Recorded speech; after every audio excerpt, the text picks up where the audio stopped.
This is David with High Performance Stoicism. I want to talk to you about Stoics with no emotions. According to the Stoics, there are Stoics with no emotions. But hold on, it's not what you think.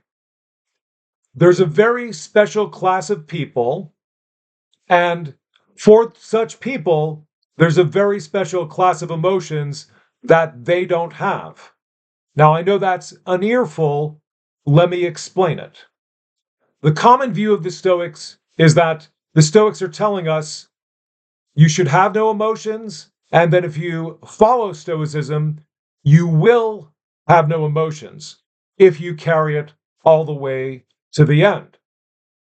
Now, what that picture of Stoicism doesn't capture, and this is what confuses people and leads to a major misunderstanding, is that only some people don't have a certain kind of emotions, and those people are called sages, the wise man, the virtuous person, all different names for the same figure, the same person, the ideal of Stoicism.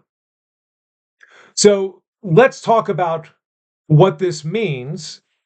And the first thing to do is to recognize the Stoics are only talking about one kind of emotion, which they define as a disturbance of the mind that cannot be ruled by reason. They also call these emotions an excessive impulse or an excessive motive to act, the kinds of emotions that control us and mess up our lives.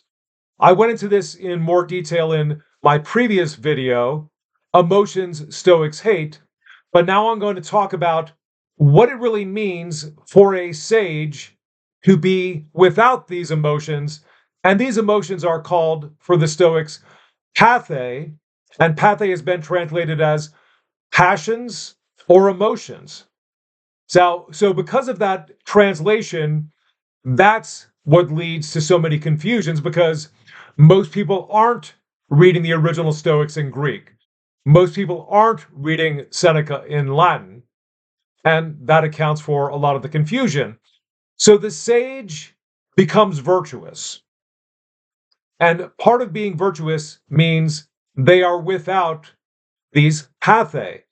It could be said that they are passionless in the special sense of this term, or emotionless in the special sense of the term, meaning they don't have disturbances of the mind that most people have. And actually, that's a understatement. Everyone else has these emotions to some degree. Now, here's what most people think about human emotions: anger, envy, wrath, hatred, quarrelsomeness, resentment. All of us suffer from these emotions to one degree or another, and the Stoics would say, you are almost totally right. The exception is the sage. And if you're like many people watching this, if you are practicing Stoicism, we call you a progressor, someone who is making progress toward virtue. The fact of the matter is, by practicing Stoicism, some of the emotions I named are going to be reduced in their impact. And in some cases, you will believe, I don't have that emotion at all. Okay, so I'm not getting angry about something, but let's say that the general view is correct, that to some extent it's lingering there, waiting for an occasion, unless you become this virtuous person. So, this state of being passionless, emotionless, or without these disturbances, that is called by the Stoics apatheia, without the patheia. And let's talk a little bit about what that state would be.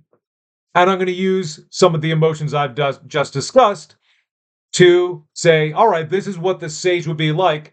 And it helps us get a pretty clear picture of one important feature of the sage, that is, they are without these disturbances. So most of us get angry about some things, and the Stoics are telling us, well, the sage is not angry about anything. And many people come along and say, well, I need to be angry to get things done. The sage has a totally different perspective, a different worldview, and the Stoics believe it's the true one. I can get energized by a number of things, and the first and foremost thing is what I'm doing, the good things I'm doing for other people and for myself. Resentment. Resentment not only puts you in opposition to someone else, which the Stoics say ultimately you should not be, because we are all in harmony in terms of our nature. We were born to work with one another. We were born to help one another. And so resentment, you think there's some justification for it because what they did was wrong to you. They did something unjust. But who is really hurt by resentment? In most cases, the person resenting is hurt much more than the other person, and the person is often clueless about your feelings. The same goes for envy. Envy is something that really eats at people, and it's so bad that at some point of envy, some degree of envy, people will take pleasure in somebody who's, let's say, successful, getting shot down, failing, getting thrown out of a job, getting thrown out of office, or whatever it is. And that's a pretty bad state to be in because it makes that other person so much the focus of your life that you're losing what's important, which is the state of your mind, the state of your soul. And we could do this with all the passions that the Stoics talk about. Think about a life without panic. That would be amazing. To live in such a way that no matter what's happening, I am not panicking, and you could turn up the temperature as much as you want. You could turn up the pressure as much as you want. The sage will not panic. Other things that'll be missing from a sage will be hatred.